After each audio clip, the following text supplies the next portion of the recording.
Direktur Bina Pasar Dalam Negeri Kementerian Perdagangan Nawandaru Dwi Putra mengungkapkan wilayah timur Indonesia mengalami gangguan pasokan bawang putih. Untuk mengantisipasi hal tersebut, Kemendak telah berkoordinasi dengan pelaku importir agar segera mengirimkan bawang putih melalui Pelabuhan Makassar agar pasokan di wilayah timur kembali stabil. Nawandaru menyatakan konflik di Timur Tengah tidak langsung berpengaruh pada harga-harga bawang putih di dalam negeri, namun adanya pembatasan akses Selat Hormuz memicu lonjakan biaya logistik dan angkutan barang secara global termasuk Tiongkok. Adapun secara nasional, harga bawang putih telah mencapai Rp37.751 per kilogram. Seperti diketahui, pemenuhan komoditas bawang putih nasional sangat bergantung pada pasokan impor. Adapun lebih dari 90% pasokan bawang putih nasional berasal dari Tiongkok. Rapat koordinasi mengundang seluruh pelaku importir, salah satunya adalah untuk mendorong seluruh pelaku importir memberikan atensi bisa melakukan pemasukan bawang putih impor dari negara asal, yaitu adalah dari Tiongkok, bisa langsung menuju ke pelabuhan di kawasan timur, yaitu adalah pelabuhan di Makassar. Dan juga sudah dikirimkan surat kepada seluruh pelaku usaha importir untuk lebih mendorong lagi pemasukannya melalui pelabuhan.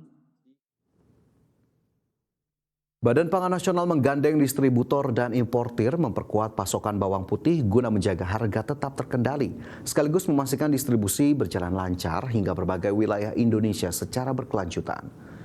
Deputi Ketersediaan dan Stabilisasi Pangan Bappenas I Gusti Ketut Astawa mengatakan importir dan distributor akan dioptimalkan menyalurkan pasokan, terutama menuju timur Indonesia guna memperkuat ketersediaan serta menstabilkan harga.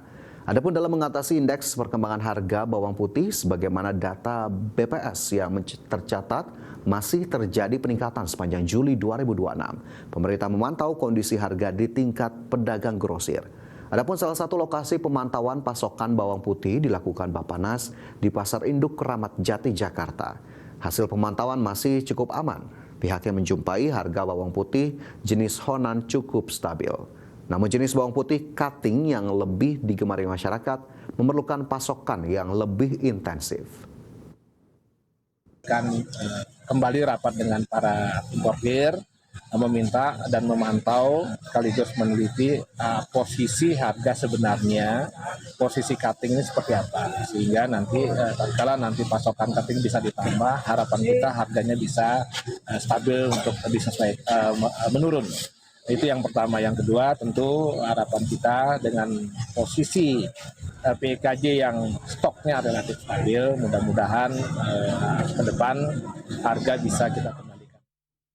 Kita beralih ke informasi lain, pemirsa. Gelaran MotoGP Mandalika yang akan berlangsung pada 9 hingga 11 Oktober 2026 di sirkuit Mandalika, Nusa Tenggara Barat diyakini akan berdampak langsung pada industri pariwisata.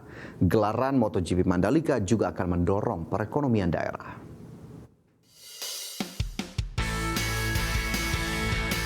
Pertamina Grand Prix of Indonesia 2026 di Mandalika pada 9 hingga 11 Oktober 2026 diarahkan mendorong ekonomi kawasan.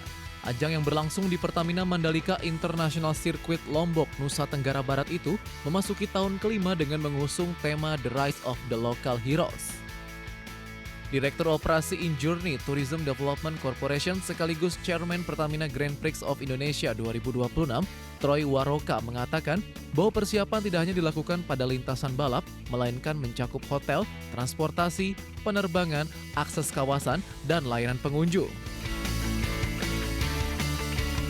Troy menjelaskan MotoGP memberikan dampak langsung kepada sektor perhotelan, penerbangan, transportasi, kuliner, penyewaan kendaraan, penjualan souvenir, jasa pemandu wisata, dan usaha mikro, kecil, dan menengah.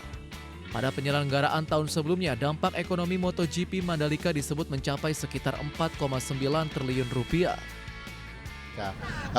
Kami berharap bahwa gelar MotoGP ini bukan hanya sebuah sekedar balap GP, tapi bagaimana bisa menghidupkan sendi-sendi dampak ekonomi di Indonesia. Karena sesungguhnya berangkat dari Mandalika NTB, itu efeknya bisa kepada profesi lain dan juga Indonesia secara keseluruhan. Sektor yang tergarap tentunya sektor olahraga dan juga pariwisata. Kalau kita tahun lalu kita mengacu berdampak sekitar 4,9 triliun secara dampak ekonomi. Maka artinya bahwa cukup banyak yang terkena secara langsung daripada gelaran ini. Sektor Adapun pada tahun ini, penyelenggara Pertamina Grand Prix of Indonesia 2026 menargetkan jumlah penonton MotoGP Mandalika mencapai 150.000 orang.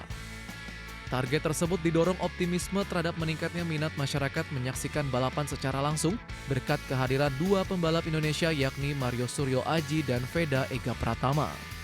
Dari Jakarta, Dias Triawan, Surya Saputra, IDX Channel. Kembali bersama kami di Prime Market Highlights, pemirsa. Kementerian Pertanian berkomitmen untuk mengakselerasi hilirisasi riset oleh perguruan tinggi dengan menyerap berbagai alat dan mesin pertanian serta benih jagung. Adapun transaksi benih jagung yang mencapai 10 miliar rupiah diproyeksikan untuk memenuhi kebutuhan lahan seluas 13.000 hektar dengan potensi produktivitas jagung hingga 10 ton per hektar. Kementerian Pertanian berkomitmen untuk mengakselerasi hilirisasi riset oleh perguruan tinggi dengan menyerap berbagai alat dan mesin pertanian serta benih jagung inovasi Sivitas Akademika Institut Teknologi 10 November Surabaya. Menteri Pertanian Andi Amran Sulaiman menyatakan komitmen Kementan untuk memborong hasil riset universitas menjadi prioritas. Untuk mendukung produk dalam negeri, langkah ini juga menjadi bagian dari upaya mempercepat pencapaian swasembada pangan nasional. Prioritaskan hasil-hasil atau produk-produk dari kampus, benih, traktor, alat-alat pertanian, prioritaskan. Hari ini kami transaksi langsung beli. Tahun lalu kita pesan bahwa kami butuh traktor amfibi, kami butuh alat panjat kelapa. Adapun transaksi benih jagung yang mencapai 10 miliar tersebut diproyeksikan untuk memenuhi kebutuhan lahan seluas 13.000 hektar dengan potensi produktivitas jagung hingga 10 ton per hektar. Tim Liputan IDX Channel.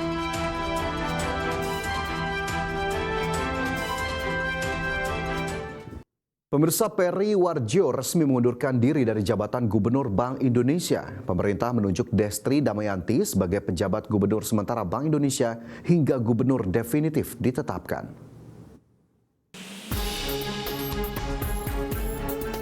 Presiden Prabowo Subianto resmi menerima pengunduran diri Peri Warjio dari jabatan Gubernur Bank Indonesia.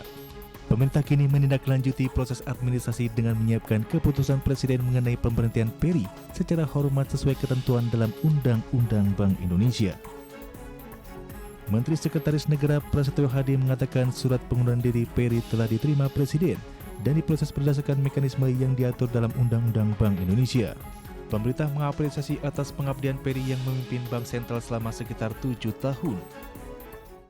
Untuk selanjutnya, secara administratif tentu hari ini akan kami tindak lanjuti berkenaan dengan surat pengunduran diri tersebut, karena sesuai mekanisme maka akan diterbitkanlah keputusan Presiden berkaitan dengan pemberhentian beliau secara hormat dari jabatan sebagai Gubernur Bank Indonesia. Pemerintah juga menunjuk Destri Damayanti sebagai pejabat Gubernur sementara Bank Indonesia hingga Gubernur definitif ditetapkan. Tim Liputan IDX Channel.